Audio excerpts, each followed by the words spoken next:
장 1절에서 10절까지 말씀입니다. 신약성경 182쪽 요한복음 20장 1절에서 10절까지 말씀 제가 봉독해 드리겠습니다. 요한복음 20장 1절에서 10절까지 말씀입니다. 안식 후 첫날 일찍이 아직 어두울 때에 막달라 마리아가 무덤에서 와서 돌이 무덤에서 옮겨진 것을 보고 시몬 베드로와 예수께서 사랑하시던 그 다른 제자에게 달려가서 말하되 사람들이 주님을 무덤에서 가져다가 어디 두었는지 우리가 알지 못하겠다 하니 베드로와 그 다른 제자가 나가서 무덤으로 갈새 둘이 같이 다름질하더니 그 다른 제자가 베드로보다 더 빨리 달려가서 먼저 무덤에 이르러 구부려 세마포 놓은 것을 보았으나 들어가지는 아니하였더니 시몬 베드로는 따라와서 무덤에 들어가 보니 세마포가 놓였고 또 머리를 쌌던 수건은 세마포와 함께 놓이지 않고 딴 곳에 쌌던 대로 놓여 있더라. 그때야 무덤에 먼저 갔던 그 다른 제자도 들어가 보고 믿더라. 그들은 성경에 그가 죽은 자 가운데서 다시 살아나야 하리라 하신 말씀을 아직 알지 못하더라. 이에 두 제자가 자기들의 집으로 돌아가니라. 아멘.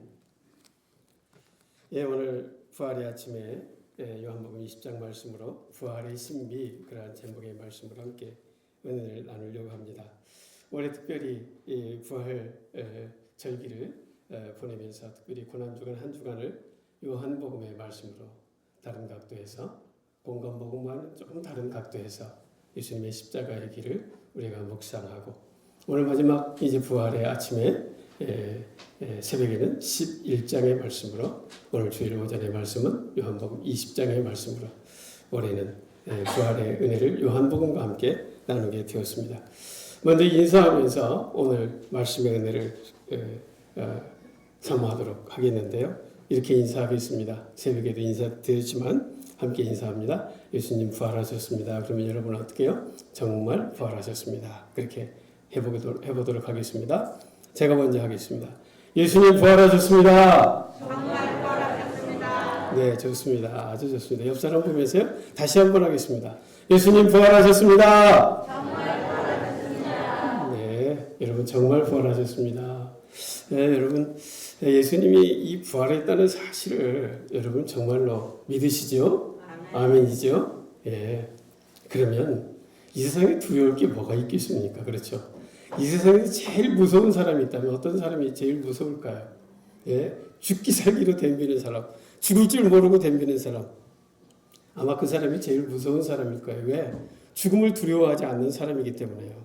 자기는 죽어도 관계없다고 담배 들면 그 사람을 무슨 방법으로 이겨내겠어요. 그렇잖아요? 그런데 저와 여러분이 죽음을 극복한 사람이에요. 그러므로 여러분 오늘 우리의 인생길에서 어떠한 어려움이 있어도 우리는 넉넉히 극복해낼 수 있는 겁니다. 지난 일주일 동안 요한복음의 말씀을 통해서 예수님이 걸어가셨던 십자가의 길이 우리는 참 영화로 늘 이렇게 예수님의 그 십자가의 길을 우리가 봐왔잖아요. 물론 성경으로도 우리가 읽고 있지만 그래서 그 영화의 그 영향이 상당히 큽니다. 그래서 패션 오브 크라이스트라고 하는 이제 그 영화를 우리도 많이 보았잖아요. 또 교회에서도 순환주간의 절기를 통해서 또 그 영화를 보기도 하고 많이 보았습니다. 저도 평신도 생활할 때도 많이 보고 많이 보았습니다. 그런데 그 길은 정말 고난의 길로 느껴지는 거예요. 그래서 예수님이 너무너무 불쌍한 거예요. 그런데 성경의 표현을 보면 공간복음은 그런 식으로 많이 예수님의 십자가의 길을 이제 표현하고 있습니다. 그래서 그렇게 보는 것도 가능합니다. 그래서 예수님이 그 십자가의 길을 걸어가셨는데 누구 때문이냐? 나 때문이다. 그러면서 그 예수님의 은혜 앞에 감사하고 나아가는 그런 시각에서 공간복음, 마태, 마가, 누가복음을 우리가 그렇게 묵상하고 바라보았죠. 그런데 이 요한복음의 시각은 전혀 그러한 표현이 없어요. 그러니까 예수님은 십자가를 지심에 조금도 망설임이 없어요. 담대하게 그 길을 걸어가요. 오히려 기쁨으로 소망 가운데 그 길을 걸어가시는 모습을 우리가 요한복음을 묵상하면서 고난주간 한 주간 동안 특별 새벽기도를 통해 우리가 은혜를 나누었습니다. 왜 그랬을까? 주님은 그 길이 기뻤습니다. 물론 육신적으로 힘들고 눈물 나고 아픔의 현장은 분명했지만 그 십자가의 길이 너무나도 귀중한 길이고 너무나도 의미 있는 길이었기에 그리고 그 끝은 부활이라고 하는 그러한 소망이 확신이 주님께 있었기에 그 길을 기쁨으로 걸어가신 거예요. 소망 가운데 걸어가신 거예요.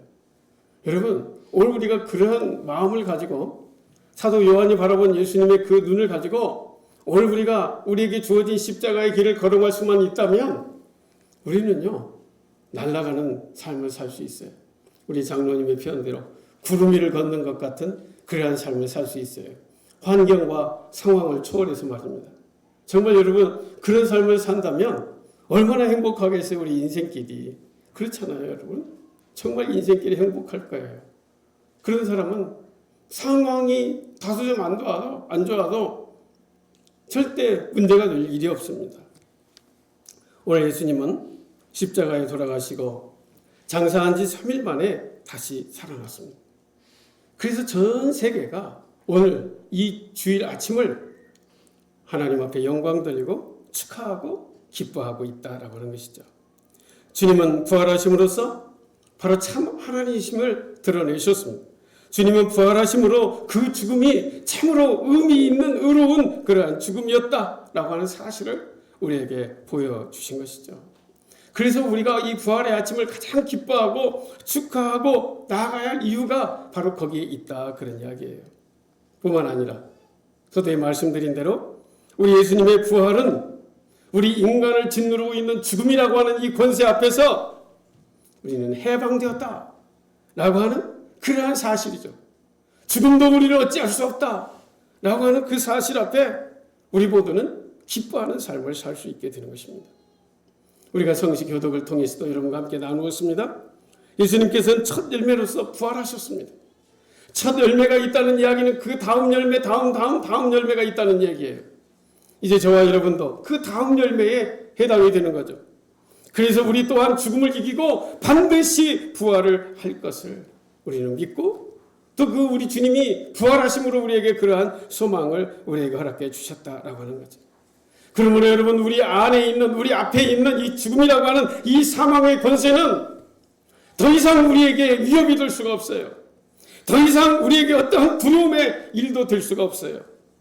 이미 그 사망이라는 이 죽음의 권세는 힘을 잃어버린 것입니다. 그야말로 사형 판결을 받은 것입니다. 무엇으로? 예수님의 죽으심으로 말미암아. 그래서 하나님의 사람 사도 바울은요, 이렇게 외쳤습니다. 죽음아, 너의 승리가 어디 있느냐? 죽음아, 너의 독침이 어디 있느냐? 라고 외칠 수 있었던 것이죠. 어떻게 사람인 사도 바울이 이러한 말을 외칠 수가 있었을까요? 어떻게 감히 이렇게 외칠 수 있을까요? 죽음 앞에서 말입니다. 예수 그리스도의 부활을 믿었기 때문입니다. 그리고 그 예수 그리스도의 부활을 온전히 신뢰하고 있었기 때문이 아니겠습니까? 여러분, 오늘 우리는 이 땅에 살아가면서 때때로 그런 이야기를 듣기도 하고 또 방송을 통해서 듣기도 하고 또 성경을 통해서도 보기도 하는 그러한 사건들이 있어요. 죽었다가 다시 살아난 사람들의 이야기. 오늘 아침에 새벽에는요, 바로 나사로의 다시 산 이야기를 부활에 예정된 부활을 우리에게 보여주는 우리 주님의 사건이다, 그렇게 제가 소개를 했지만 그 사실 자체도 결코 부활이 될 수가 없어요. 왜? 나사로는 죽었다 살았지만 그는 다시 죽었기 때문입니다. 어느 누구도 영원히 사는 사람이 없기 때문에 그래요. 육신으로 말입니다. 우리가 느끼게 되는, 보게 되는 다시 살았다 하는 그 사실은 순간적으로 잠시 죽은 거죠. 죽은 줄로 아는 거죠. 호흡이 멈춘 것입니다. 그런데 사람이 어떤 인공호흡으로 또는 어떤 전기 충격기로 그 생명이 다시금 숨을 쉬기 시작했다. 그것은 소생했다라고 말할 수 있죠. 회복했다, 회생했다라고 말할 수 있는 거지 그것을 부활이라고 말할 수는 없습니다. 고린도서 15장 42절 44절에 따르면 부활에 있어서 네 가지 특징이 있다. 전혀 새로운 존재로 변하게 되는 초자연적인 현상이 있다라고 말합니다.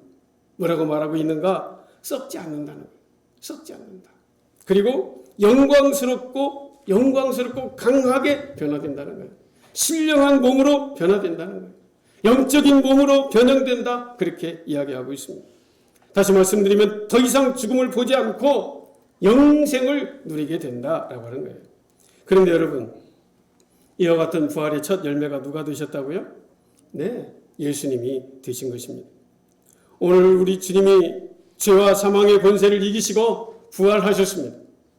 여러분, 구약을 경전으로 믿고 있는 유대교는요, 아직도 안식일을 금요일로 지키고 있습니다. 그러나 여러분, 예수 그리스도를 믿는 저와 여러분은 일요일, 오늘을 주일로 지키며 하나님 앞에 예배하고 있죠. 왜 그런가?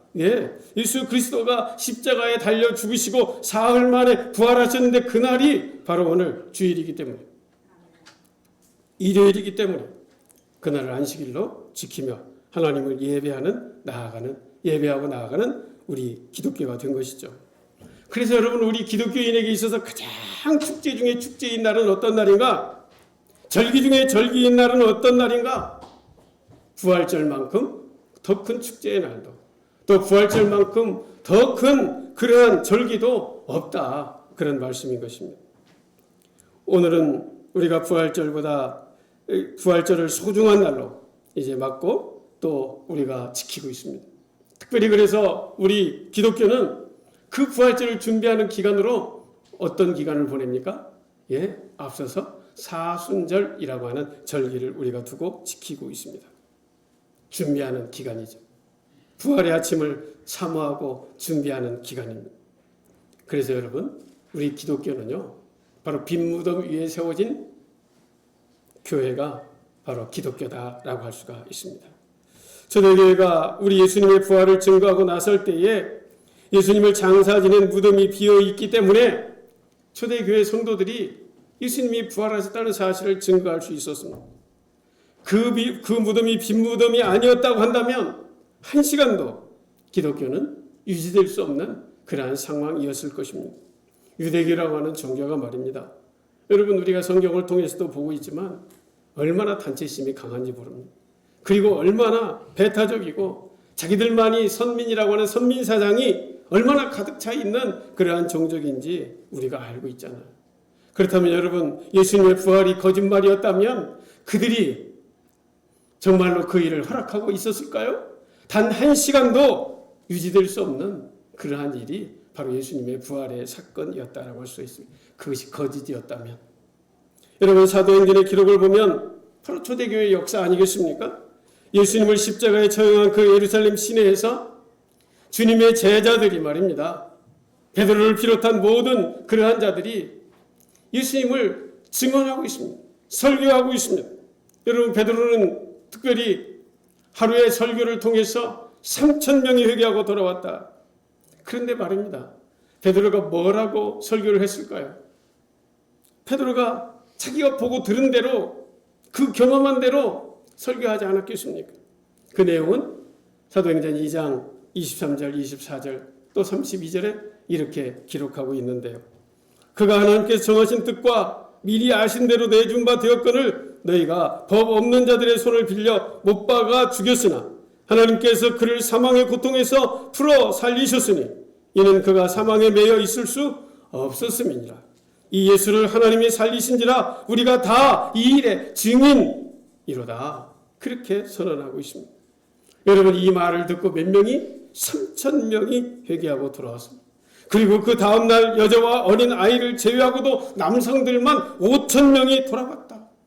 그리고 이어지는 사도행전 6장 7절의 말씀을 보면 하나님의 말씀이 점점 왕성하여 예루살렘에 있는 제자의 수가 더 심히 많아지고 허다한 제사장의 무리도 이 도에 복종했다. 그렇게 기록하고 있습니다. 제사장도 돌아왔다. 여러분, 예수님의 부활하심이 사실이었기 때문에 유대교인들 중에서 말입니다. 그 중에서도 제사장들까지도 돌아왔다라고 하는 거예요. 여러분, 이 사실을 우리가 기억한다면 부활이라고 하는 이 사실은 조금도 의심할 여지가 없는 거예요. 참으로 역사적인 그러한 사건이 부활이었다라고 하는 사실입니다. 오늘 말씀은 부활을 목격한 사도 요한이 직접 자기를 사랑하는 자라고 하며 타인처럼 그렇게 기록하고 있죠. 요한은요, 예수님의 그 어머니를 모시고 십자가 형장에 갔던 사람입니다. 그리고 그 가장 가까운 곳에서 예수님의 십자가의 죽음을 바라보았죠. 그리고 어디에 묻혀 있는지를 분명히 아는 그러한 사람이었습니다. 그는 수제자 베드로보다 먼저 무덤에 달려갔지만 무덤 밖에서 들여다보기만 했지 그 속에 들어가지는 않았습니다. 베드로가 들어가 본 후에 요한도 들어가 보고 믿었다 그렇게 기록하고 있을 뿐입니다. 그는 처음에는 여자들의 말에 의심하고 있었습니다.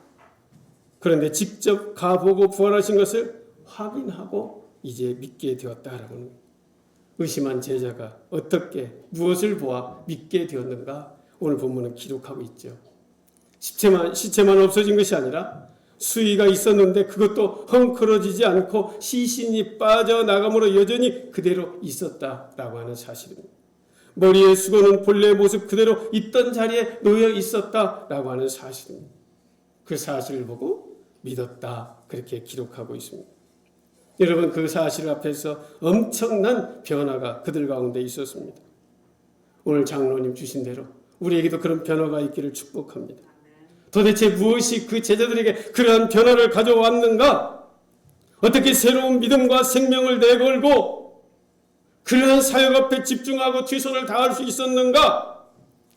그것은 바로 부활하신 주님을 경험했기 때문이다 라고 하는 사실입니다. 예수님의 부활로 오늘 저와 여러분이 믿고 있는 이 기독교가 세워지게 되었습니다. 바로 우리 교회는 부활로부터 시작되고 우리 교회는 바로 부활로부터 세워지게 되었다라고 하는 것입니다. 우리의 기독교는 부활을 기초로 세워진 종교인 것입니다. 오늘 저와 여러분이 그러한 부활절을 맞이했습니다. 오늘 부활절을 지키는 것이 우리 주님의 생애에 일어났던 한 번의 어떠한 사건 아니면 과거의 사건 그 사건을 기념하는 그러한 행사로 끝난다면 여러분 부활은 이 부활절은 아무런 의미 없는 그러한 부활절이 되고 마는 것입니다. 부활은 우리에게 기쁨의 메시지가 있습니다. 감사와 감격의 메시지가 있습니다. 부활은 기쁨과 환희의 메시지가 있습니다. 부활은 승리와 감동의 메시지가 오늘 우리 가운데 있습니다. 바로 그것을 가지라라고 하는 말씀인 것이죠. 여러분 중세교회에서는 바로 이 사순절 내내 계속된 금식을 하게 되어 있습니다. 그런데 이제 그 사순절의 바로 끝날 이 부활의 아침에 바로 그 모든 금식과 고난과 절제의 삶을 끝내고 정상적으로 음식을 먹고 기쁨의 찬양을 부르게 되어 있는 것이죠. 우리 주님은 사망의 권세를 깨치고 승리하셨습니다. 주님이 부활하셨으니 이제는 죽음도 두렵지 않게 저희들이 된 것입니다. 우리의 모든 죄와 허물은 주님의 십자가에서 사해 주셨고 무덤에 함께 장사 지내 버렸으며 우리로 새 사람으로 살아가라 부활해 주셨습니다. 이제 우리는 부활의 감격과 기쁨으로 오늘 우리의 인생길을 걸어가셔야 됩니다. 하나님은 하나님의 자녀들이 감사와 감격 그리고 기쁨과 소망에 넘쳐 살기를 오늘 또 바라고 계시는 것입니다. 그래서 오늘 우리에게 부활절을 허락해 주신 것이죠. 부활절은 새로운 존재로 바로 새로운 출발을 하라고 하는 그러한 뜻의 날이다라고도 할 수가 있습니다. 부활하신 예수님은 과거와 연속성에 있으면서 새로운 존재로서 부활하신 것입니다. 부활은 단순한 원기 회복, 부활은 단순한 어떤 회생, 부활은 단순한 어떤 소생 그런 것이 될 수가 없습니다. 부활이라고 하면 죽었던 자가 다시 살아나는 것을 우리는 생각하지만 죽었던 사람이 살아나는 것을 부활이라고 말하지만 여러분 그것은 소생이라고 하는 것입니다. 회생이라고 하는 것입니다. 예수님이 다시 살아나신만 바로 그것만이 진정한 부활이고 새벽에 여러분에게 소개해드렸던 부활의 상징처럼 보여줬던 나사로의 죽음까지도 바로 부활을 상징하는 듯한 그러한 모습이지 결코 그것을 진정한 부활 사건이라 말할 수가 없어요. 그런데 나사로의 그 죽음은 새벽에 여러분에게 좀 설명을 드렸지만 딱 부활과 같은 그러한 모습으로 주어진 거예요. 부활은 그러한 은혜가 있다라고 하는 거예요. 그것은 무엇입니까? 죽은 지 나흘이나 되었다는 거예요. 나흘, 4일이 지난 거죠. 여러분, 우리는 이 시골에서 살기 때문에 장례를 이제 최근에는 다 병원 영안실에 모시고 장례를 우리가 치르지만, 저도 보도에 있으면서 직접 이제 장례를 염도하고 또 집에 모시고 그렇게 장례를 치른 적이 여러 번 있습니다. 근데 그때 한 3일 정도 되면요, 3일 발인하려고 되면 썩는 냄새가 풀풀 납니다. 근데 제가 그 얼굴을 보지 못했지만 3일이 지나면 얼굴 형체까지 다 변한다는 거예요. 그래서 사람을 알아볼 수 없을 그런 상황이 된다는 거죠. 이게 다시 말씀드리면 나사로가 4일이 됐다는 이야기는 가능성이 없는 이제 사망 판정이 온전한 그러한 죽은 사람이다라고 하는 시체, 썩어가는 그런 사람이라는 거죠. 그런데 우리 주님이 일부러 시간을 지체하시잖아요. 바로 갈 수 있음에도 일부러 시간을 지체하시고 4일이 돼서야 가셨다는 얘기예요. 그리고 마르다가 물어볼 때 말입니다. 살아날 수 있다는 거예요. 잠잔다고 말씀하시는 것입니다. 여러분, 주님 안에서는 그런 부활의 은혜가 있게 되는 거죠. 저와 여러분이 주님 안에 있다면 저와 여러분도 바로 그런 부활의 은혜를 누리게 되는 것입니다. 그래서 여러분, 예수님의 부활은 복합적으로 생각을 해야 하는 것입니다. 단순히 죽었던 육신이 살아난 것으로 말하면 안 된다, 그런 이야기예요. 예전에 생명으로 살아났기 때문에 다시 살아났다라고 말할 수는 있지만, 그러나 그 죽은 몸에서 나와 변화되어, 너무나도 변화되어 전혀 새로운 존재로 지음받은 삶이 되었다라고 하는 것입니다. 그래서 여러분, 이 부활은 새로운 생명으로 변화한 것이다 라고 말해야 정확한 것입니다. 새로운 생명이요, 새로운 몸을 말하고 있습니다. 사도 바울은 목회자이면서 바로 오늘날로 말하면 신학자라고 말할 수 있죠. 여러분에게 소개해드린 대로 고린도 전서 15장 42절 44절에서 바로 부활의 몸을 영적인 몸이라 이렇게 말씀합니다. 죽은 자의 부활도 그와 같으니 썩을 것으로 심고 썩지 아니할 것으로 다시 살아나며 욕된 것으로 심고 영광스러운 것으로 다시 살아나며 육의 몸으로 심고 신령한 몸으로 다시 살아나나니 육의 몸이 있은즉 또 영의 몸도 있느니라, 그렇게 말하고 있습니다. 여러분, 오늘 고린도 전서에서 사도 바울은 분명히 말합니다. 육신의 몸이 아니라 신령한 몸, 영의 몸, 그렇게 말하고 있습니다. 그래서 말합니다. 이렇게 말할 수 있습니다. 예수님이 처음 이 땅에 오신 성육신의 사건, 그때 요한복음은 어떻게 소개합니까? 말씀이 육신이 되었다, 그렇게 소개하고 있죠. 그렇다면 오늘 부활은 어떻게 소개해야 될까요? 네, 부활은 새로운 생명으로 변화한 것이다, 그렇게 소개해야 맞을 것입니다. 이제 예수님의 부활하신 사건으로 새로운 창조의 역사가 쓰여지고 있는 것입니다. 마치 에덴 동산의 창조의 역사처럼 말입니다. 하나님의 아들 예수님의 부활을 통하여 오늘 우리에게 새로운 구속의 세계를 열어주고 계시는 것입니다.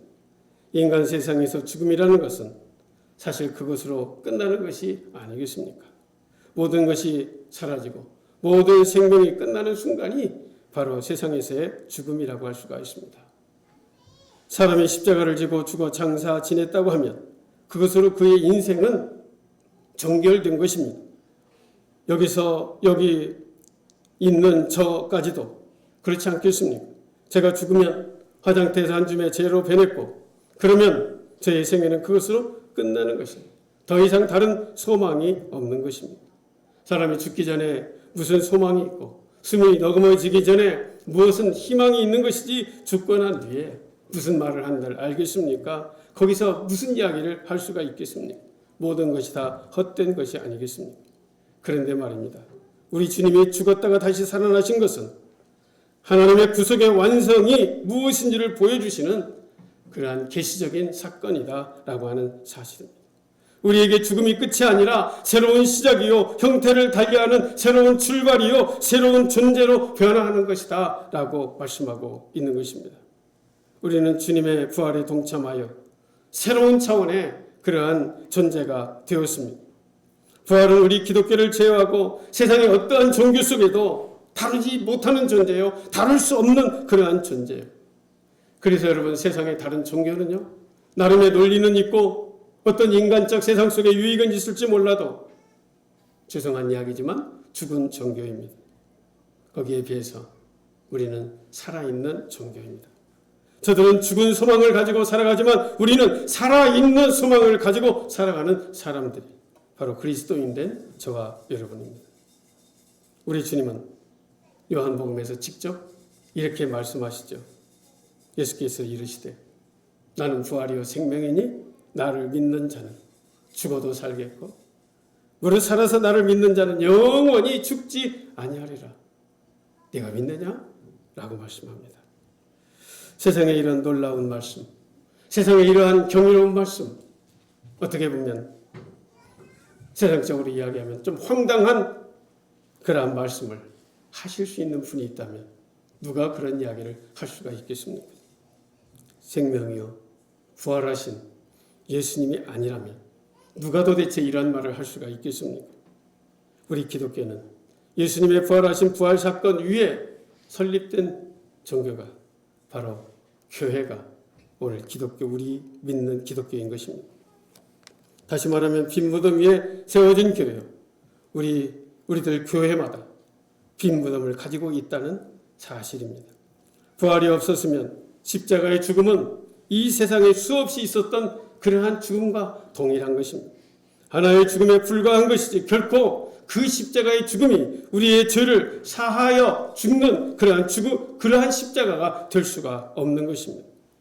예수님께서 부활하셨기 때문에 그 십자가의 길이 의미가 있는 것이고 그것이 우리의 죄를 사해주는 계기가 된 것이고 그 십자가의 길, 우리 주님이 걸어가신 그 모든 말씀과 삶이 우리에게 은혜로 주시는 말씀이요 생명을 살리는 말씀이 되는 것이 아니겠습니까? 부활이란 기독교의 존립을 가능케 한 그러한 사건이라고 할 수가 있습니다. 우리는 막달라 마리아처럼 예수님의 시신이라도 집에 모시고 가면 좋을 정도로 주님을 사모하는 그러한 삶을 살아가야 할 것입니다. 막달라 마리아는 부활하신 예수님을 증언한 최초의 증언자가 되었습니다. 주님을 만난 사람은 주님을 증거하지 않으면 견딜 수 없는 열정이 있어야 되는 것이 당연한 모습일 것입니다. 오늘 우리 교회는 부활의 교회라 이렇게 해야 할 것입니다. 최초의 장로교 선교사인 언더우드와 그리고 감리교 선교사인 아펜젤로는 부활의 아침에 인천에 들어오면서 이러한 기도를 했다고 합니다. 1885년 4월 5일 인천에 상륙하면서 그들이 드렸던 기도를 여러분에게 소개해드리면서 오늘 본문의 말씀을 마치도록 하겠습니다. 우리는 부활절 아침에 이곳에 상륙하였습니다. 사망의 권세를 이기시고 부활하신 주님이여 어서 속히 이 백성들을 얽어매고 있는 흑암의 사슬을 끊으시사 하나님의 자녀로서 광명과 자유를 베풀어 주옵소서라고 기도했다고 합니다. 부활하신 주님을 만날 때에 죄에서 자유를 얻고 광명한 삶을 살아가게 되는 것입니다. 부활의 증인으로 죽어가는 수많은 영혼을 구원의 방주로 이끌어내는 성도로서의 삶이 바로 오늘 저와 여러분의 삶이 되어야 할 줄로 믿습니다. 기도하겠습니다. 사랑하는 아버지 하나님, 부활하신 예수님이 우리의 생명의 주님으로 우리 마음속에 들어와 계심을 감사드립니다. 이제 주님께서 우리를 눈동자와 같이 지키시며 우리의 갈 길을 인도하시며 우리의 모든 필요를 따라 공급하시는 목자가 되셨으니 또한 감사를 드립니다. 이제 부활하신 주님 안에서 믿음으로 영생을 얻는 우리 모두가 항상 담대하게 주님을 증거하며 주님의 약속하신 모든 것을 받아 누리는 귀한 삶을 사는 성도들이 되게 하여 주옵소서. 예수님의 이름으로 기도하옵나이다. 아멘.